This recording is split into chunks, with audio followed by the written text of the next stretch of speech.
Hello South Africa. These parts of Cape Town will be without electricity this weekend.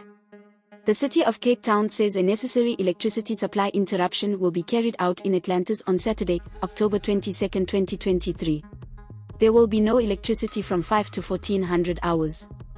The municipality said maintenance will be carried out on Sunday, October 22, 2023, weather permitting, from 5 to 1400 hours or alternatively on Sunday, October 29, 2023, at the same time.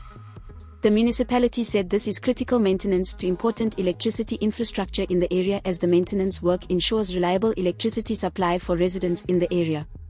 The electricity supply could be restored at any time and customers must please treat all electrical installations as live for the full duration of the interruption.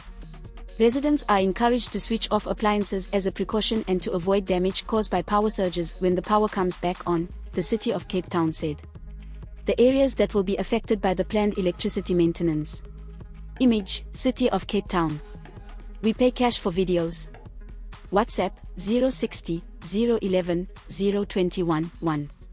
This is Leah for the South African. Please subscribe for more news updates.